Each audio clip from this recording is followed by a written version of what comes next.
Hello hi नमस्कार दोस्तों, आप सभी का एक बार फिर से स्वागत है सेल्फ हेल्प बुक चैनल पर, जहां पर हम आपके लिए लेकर आते हैं हर हफ्ते एक audio book summary.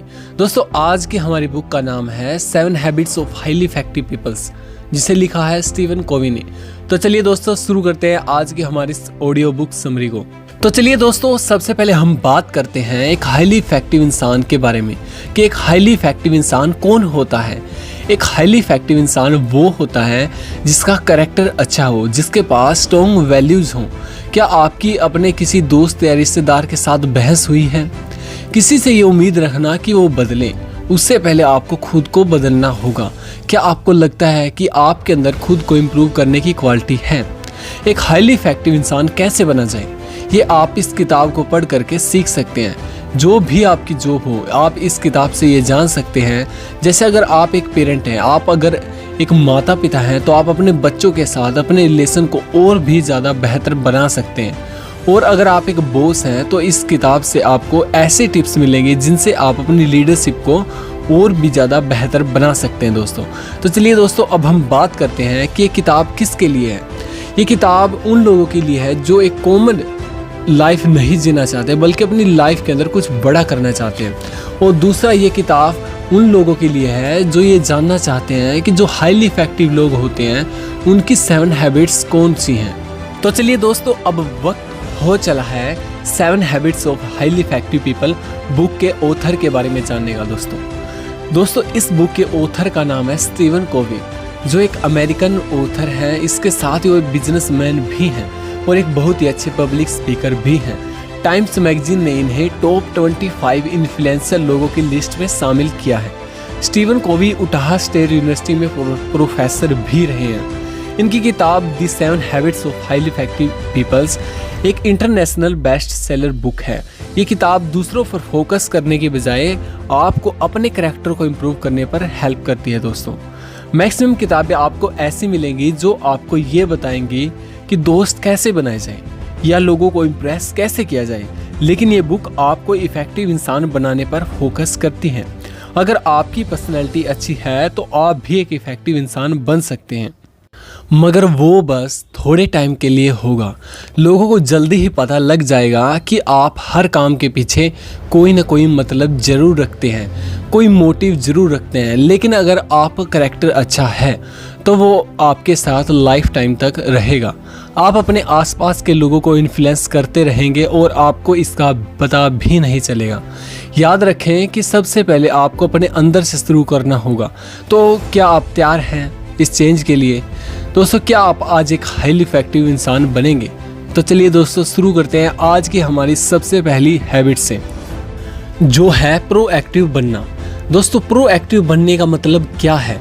Psychologist Victor Franklin कहते हैं कि हमारे आसपास जो भी होता है हम उसे बदल नहीं सकते, लेकिन हम इस पर कैसे रिस्पॉन्ड करें ये हमारे हाथ में होता है।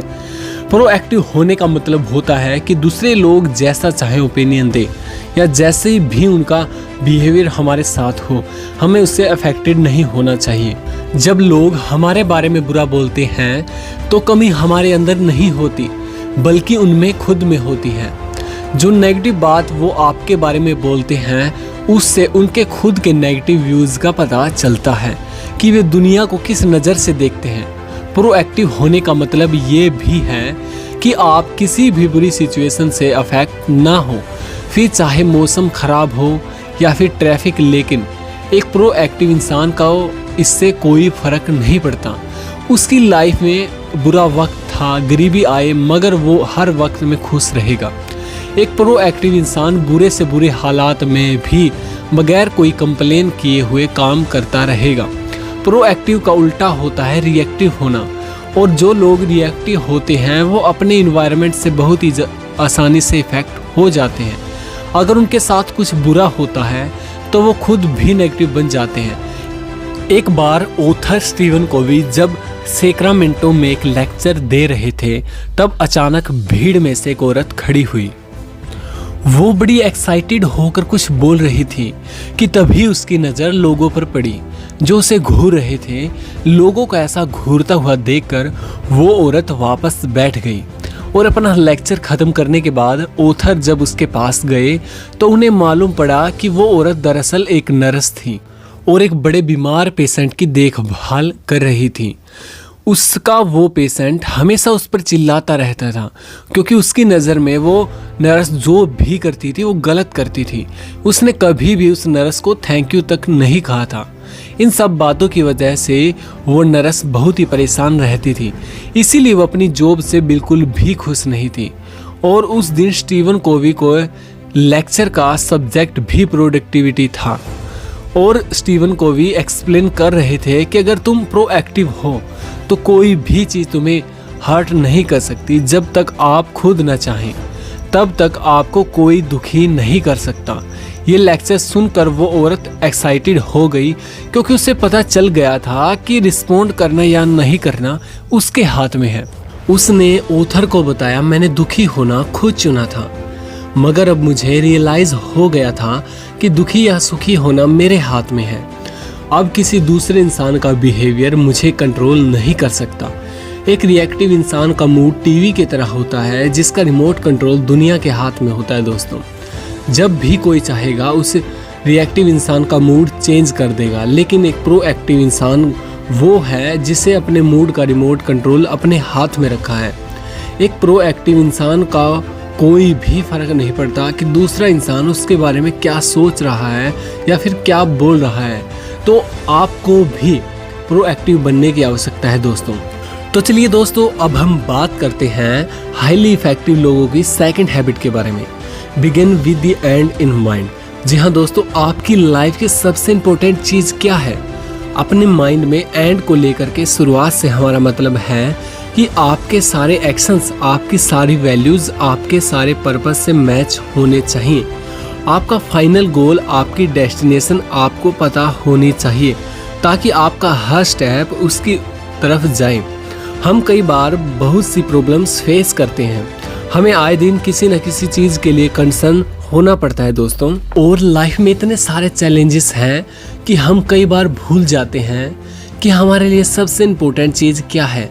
जैसे कि आपको अपने बच्चों का ध्यान रखना पड़ता है, उन्हें हर चीज़ प्रोवाइड करवानी पड़ती है, लेकिन आप इसके लिए इतना ज़्यादा हार्ड वर्क करते हैं कि उनके साथ टाइम स्पेंड ही नहीं कर पाते। आप ये भूल जाते हैं कि मटेरियल चीज़ों से ज़्यादा उन्हें आपके प्यार और सपोर्ट की ज़रूरत है। अगर आप सच में अपने बच्चों से प्यार करते हैं तो उन्हें हर दिन शो कराएं कि आप उन्हें कितना प्यार करते हैं। आपकी बातों और आपके एक्शंस में उनके लिए प्यार झलकना चाहिए और आपका यही बिहेवियर आपके पेरेंट्स और उन बाकी लोगों के साथ भी होना चाहिए जो आपकी लाइफ में बहुत मायने रखते हैं। Begin with and in the mind से मतलब है कि आपके लिए सबसे ज़्यादा वैल्यूएबल क्या है। वो आपके अपने लोग हो सकते हैं या फिर आपके प्रिंसिपल्स जिन पर आपको पूरा यकीन है। अगर आप कुछ ऐसा करते हैं जो आपके प्रिंसिपल्स से मैच नहीं करता तो आप एक इनइफेक्टिव इंसान बन रहे हैं दोस्तों। मान लीजिए कि आप एक घर बना रहे हैं, लेकिन इसके लिए सबसे पहले आपको अपने माइंड में प्लानिंग करनी होगी, फिर जाकर आप टूल्स लेंगे। अगर आपके घर में बच्चे हैं तो आपके घर का हर एक कोना चाइल्ड फ्रेंडली होना चाहिए। अगर आप कुकिंग का शौक रखते हैं तो आपको अपनी किचन अपग्रेड रखनी पड़ेगी। तो कहने का मतलब ये है कि किसी भी काम को करने से पहले आपके माइंड में उसका ब्लूप्रिंट होना चाहिए। अगर आपने अपना घर अच्छे से प्लान नहीं किया है तो इसे प्रॉपरली बनाना आपके लिए मुश्किल हो जाएगा और लास्ट में आपको इसे रिपेयर कराने में फालतू पैसे खर्च करने पड़ेंगे। लाइफ में हर चीज़ प्लानिंग मांगती है दोस्तों, और इसी तरह एंड को माइंड में रख कर चलने की शुरुआत होती है। ये सोचो कि आपको सबसे पहले क्या करना है एंड मेक श्योर कि वो आपकी वैल्यूज़ के साथ फिट हो। क्या आप सबसे ज़्यादा ऑनेस्टी को वैल्यू करते हैं या फिर आप रिस्पेक्ट को ज़्यादा वैल्यू करते हैं? इसी को ध्यान में रखते हुए आपको अपने दिन की शुरुआत करनी चाहिए। अपनी वैल्यूज़ पर पूरा यकीन रखें ताकि आपकी लाइफ में कोई भी चैलेंजेस आए आप अपनी वैल्यूज़ के हिसाब से उन्हें फेस कर सकें। तो चलिए दोस्तों, अब हम बात करते हैं हाईली इफेक्टिव लोगों की थर्ड हैबिट के बारे में। सबसे पहले ज़रूरी चीज़ें करें। सबसे पहले ज़रूरी कामों को करने का मतलब सिर्फ टाइम मैनेजमेंट से नहीं है, ये सेल्फ मैनेजमेंट भी है दोस्तों।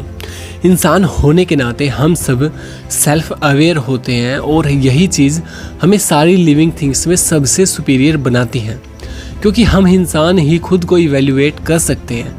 और जब हमें लगता है कि हम कुछ गलत कर रहे हैं तो हम उसे चेंज कर सकते हैं।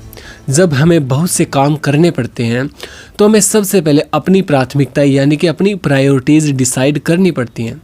कुछ लोग प्लानर्स की हेल्प लेते हैं ताकि उन्हें याद रहे, कुछ लोग टू डू लिस्ट बनाते हैं, बोर्ड्स बनाते हैं ताकि उन्हें ज़रूरी काम याद रहे। लेकिन इन सब के बावजूद भी कई बार हम अपने बेहद ज़रूरी काम टाइम पर कंप्लीट नहीं कर पाते। जब आपकी प्रायोरिटीज़ यानी कि आपकी प्राथमिकताएं कंप्लीट नहीं हो पाती तो सेल्फ डिसिप्लिन आपकी प्रॉब्लम नहीं है। असली प्रॉब्लम ये है कि आपने अपनी प्राथमिकताओं को दिल और दिमाग में बिठाया ही नहीं।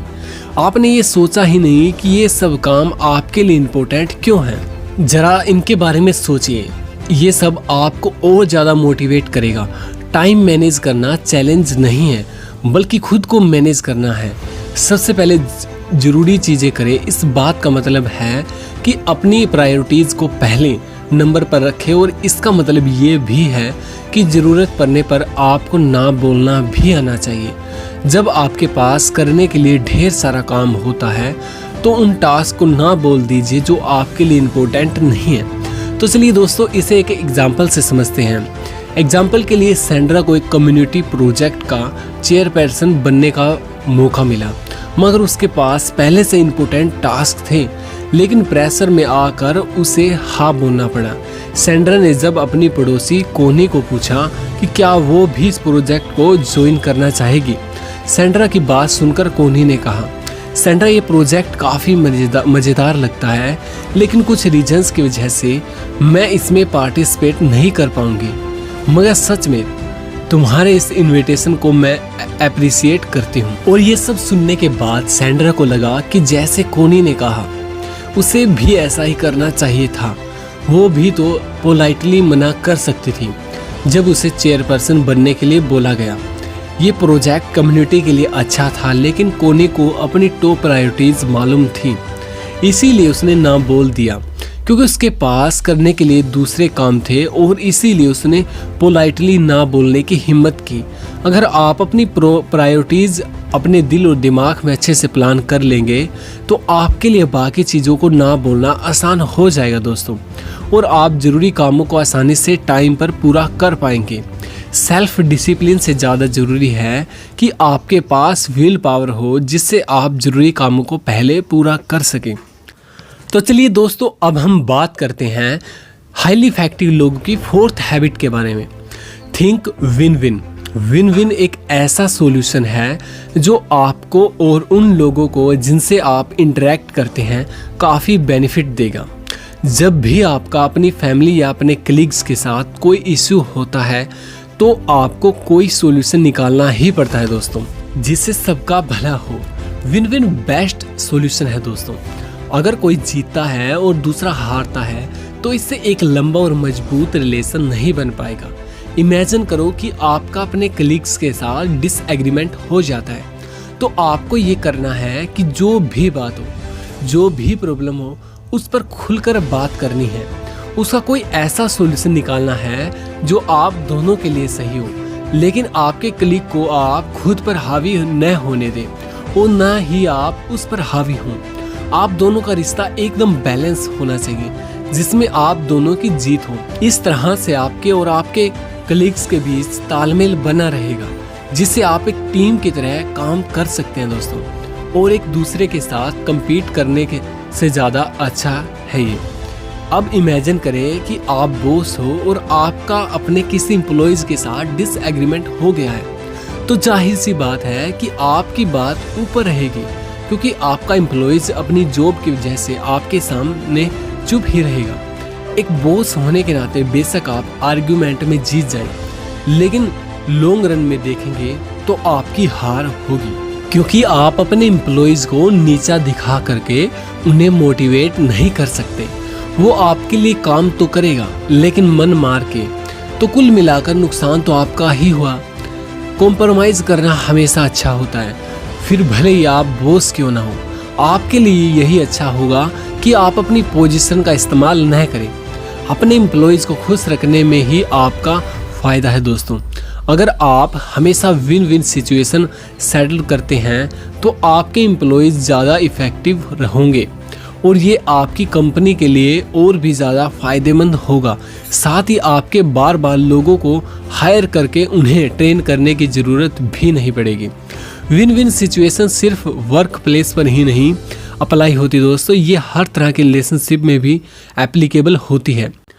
दोस्तों, जब भी आपके पार्टनर अपने दोस्तों या अपने पड़ोसियों के साथ डिसएग्रीमेंट हो तो आपको विन विन सिचुएशन के बारे में सोचना है और आप फिर देखेंगे कि कैसे आपके रिलेशंस और भी ज़्यादा बेहतर हो जाएंगे और आपके रिलेशंस में और भी ज़्यादा प्यार और विश्वास देखने को मिलेगा।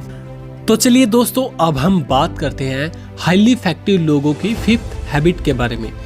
पहले खुद दूसरों को समझने की कोशिश करें, फिर दूसरों से उम्मीद करें कि वो आपकी बात समझें। क्या आपको याद है कि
कि उसने उस आदमी को अपना चश्मा दे दिया।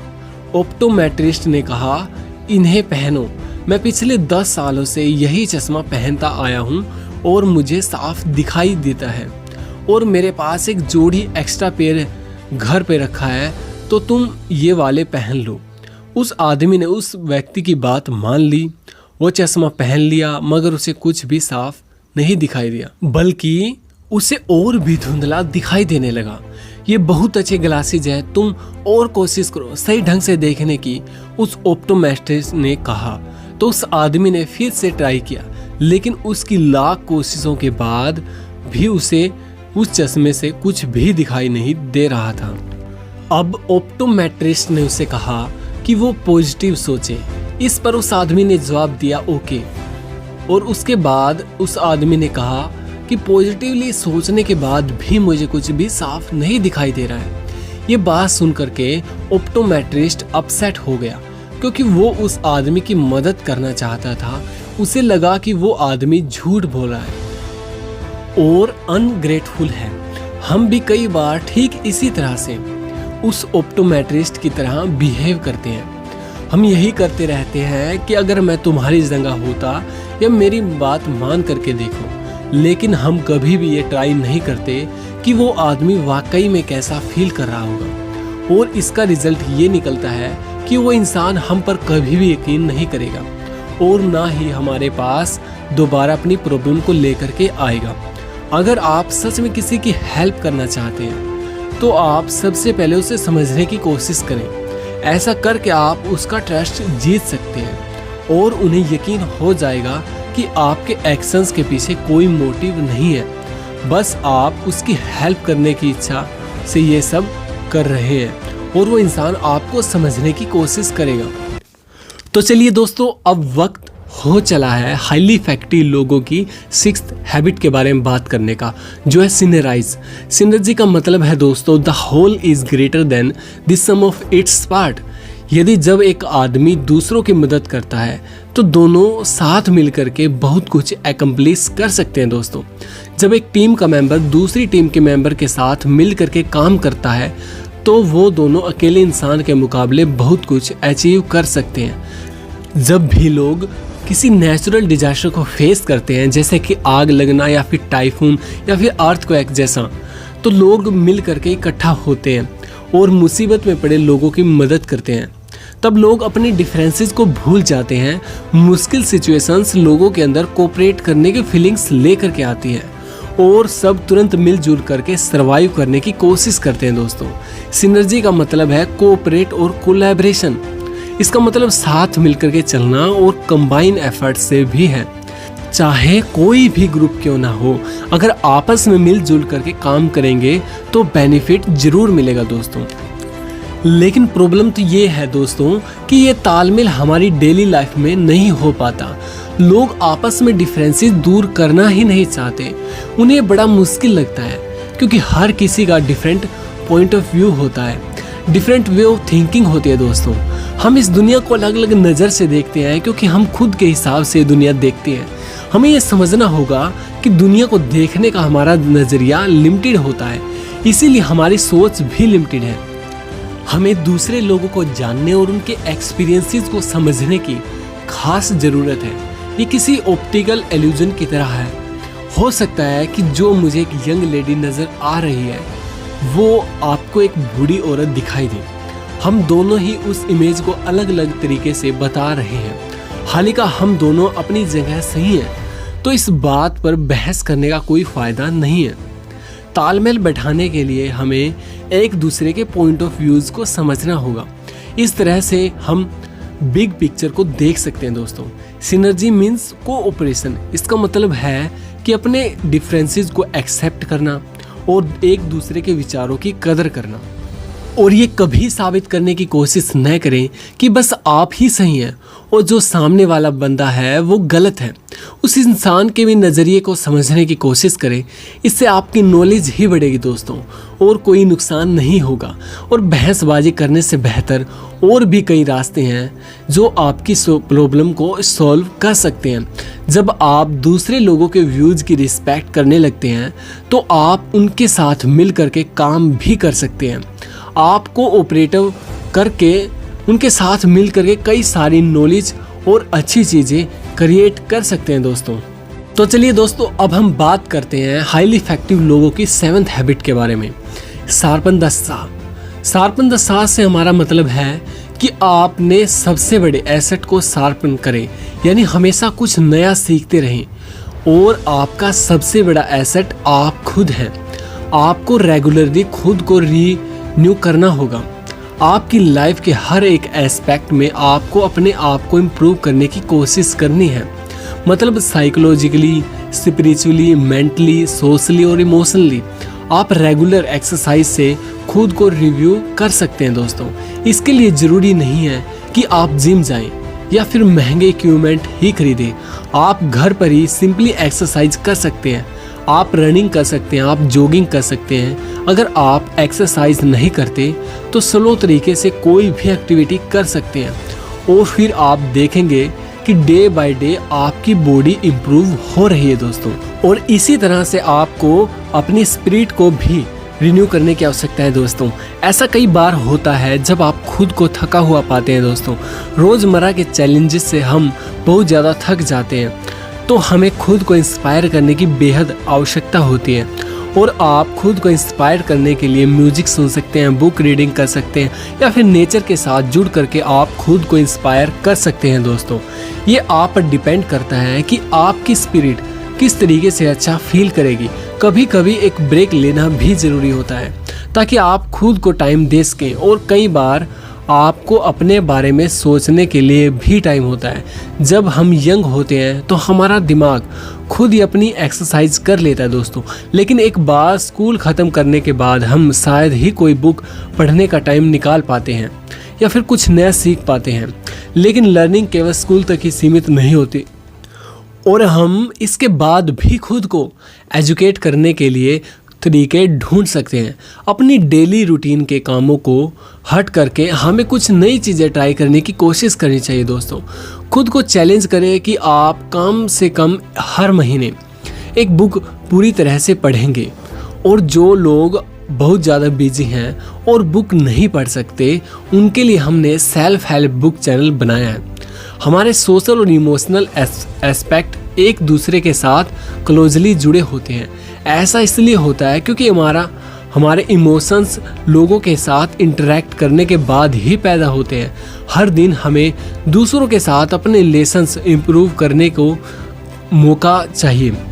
तभी तो कहा गया है कि अर्न योर नेबर्स लव, यानी कि अपने पड़ोसियों से प्यार करें। अगर आप एक काइंड नेचर पर्सन हैं तो यकीन मानिए आप एक लंबी खुशहाल लाइफ जिएंगे। अब इमेजिन करें कि आप जैसे जंगल में वॉक पर गए हों, आपको एक आदमी नजर आता है जो एक छोटे से पेड़ को काट रहा है।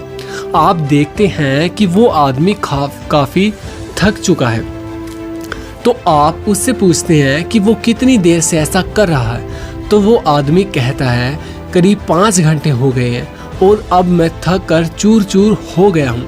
ये बड़ी मेहनत वाला काम है। तो आप उस आदमी को सलाह देंगे कि उसे कुछ मिनटों का ब्रेक लेना चाहिए। हो सकता है कि उसे अपनी यानी कि अपनी आरी को शार्प करने की आवश्यकता है। और आप उसे ये भी कह सकते हैं कि मुझे यकीन है कि इससे आपका काम और भी ज़्यादा तेज़ी से होगा। मगर वो आदमी आपको मना कर देता है। वो कहता है कि वो आदमी यानी कि वो इतना बिजी है कि उसके पास अपनी को यानी कि अपनी आरी को तेज़ करने का भी टाइम नहीं है। अब किसी भी चीज़ को इफ़ेक्टिवली कट करने के लिए यानी कि आरी को तेज़ करने की आवश्यकता होती है।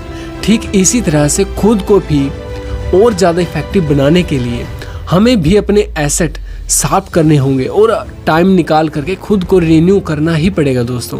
क्योंकि जो टूल्स आपकी लाइफ में ज़रूरी हैं वो तो आपके पास हैं, बस उनको शार्प करने की ज़रूरत बीच बीच में हमें पड़ जाती है। और दोस्तों आपकी एसेट्स हैं आपकी बॉडी, माइंड और आपकी सोल, और आपको इन्हें शार्प करना कभी नहीं भूलना चाहिए।